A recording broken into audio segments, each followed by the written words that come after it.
Hi there, and welcome to the Communication Plan in Procurement Template. Let me introduce myself. My name is Aleksandra Panic, the head of product at Procurement Tactics, and I'll be your guide for this template today. The team at Procurement Tactics has over 20 years of experience in procurement negotiations, and we've found that a foundational part of good procurement is good communication. In this template, we put together all the necessary bit-sized information to get you a good communication plan, complete with essential spreadsheets. So let's begin. You may wonder what a communication plan is and why it's important in procurement. Well, the thing is, communication for complex projects isn't as simple as calls and emails. Time is always essential, and as a procurement manager, this is a fact I'm sure you're familiar with. That's why a good communication plan is needed. It's a part of the overall strategy to keep your procurement time cautious and efficient. A communication plan is a strategy that outlines how information is shared throughout the entire procurement process with all of the stakeholders involved. It's intentional in its communication, and it defines who needs to know what, when, and how. This keeps everyone from internal teams to suppliers updated, informed, and aligned with procurement goals. Now, without further ado, let's move to the next section. It all starts with what your objectives are. Having objectives and an objective overview ensures that you have a clear goal to follow.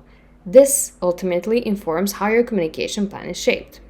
For example, let's say your objective is the onboarding and integration of a new silver supplier. To further specify, let's say that the objective of the project is to onboard and integrate a reliable and consistently high-performance supplier for silver by December 2024 that achieves cost reduction and ensures a smooth transition within a specified timeline. Let's look at the basic information you need for an overview of this project for your communication plan. First of all, the commodity is silver.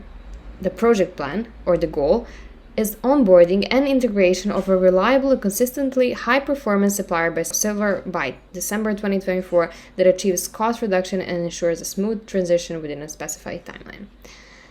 The timeline is from August until December 2024. The procurement team's role is strategic sourcing, contract management, cost reduction. The internal stakeholders are the procurement team, finance department, production, operations department, quality control, supply chain management, and legal department.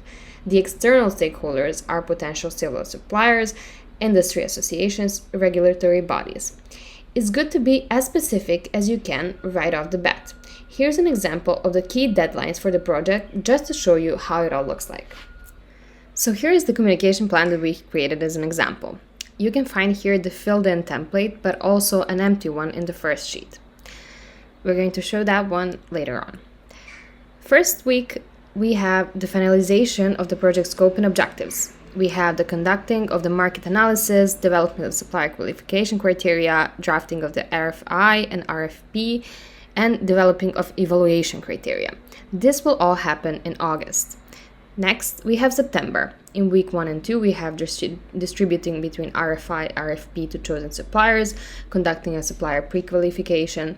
If applicable, do supplier site visits, do data analysis on supplier responses, and filter for potential suppliers. And in week 5, we have issue invitations to tender to chosen suppliers.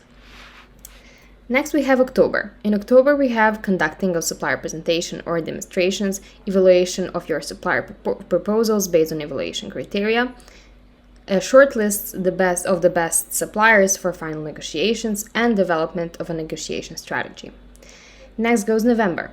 We have conducting contract negotiations with your preferred suppliers, finalizing your contract terms and conditions, and obtaining necessary approvals for the contract. Finally, we have contract signing. December is onboarding of the new supplier, development of the supplier performance management plan, and initiating supplier relationship management activities. Now that it's all out of our way, let's use this information from our example to develop a communication plan. Next goes responsibility. Here, you will have the role of choosing who from your team members will be responsible for each of these communications and tasks. Next, we have the audience.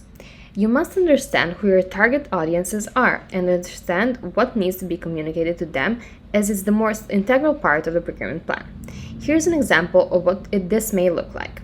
For the primary audience, which are all possible suppliers, we want to communicate to them clearly about company needs and requirements, the company's procurement processes, evaluation criteria, and contract terms. For the secondary audience, which is the procurement team itself, should have all members involved informed of project progress, the supplier selection criteria, the contract details, and potential challenges and input opportunities. So basically, here you can see that we either would like to communicate with our procurement team and to share information internally or externally with our supplier team. Next, we have the modes of communication. Now that we have our audiences and communication, we must specify our modes of communication. The modes of communication chosen are your preferred or available communication methods for your audiences. Here's an example of what we're going to be doing for our Silver project example. We have emails for meeting invites, document exchanges, and basic information exchange. Next, we have the calls and online meetings for discussing more complex topics or communications, or if face-to-face meetings are not possible. Finally, we have the face-to-face meetings. Now that we have established the modes of communication as well as who our audiences are, let's go to the next step, which is the creation of the timeline.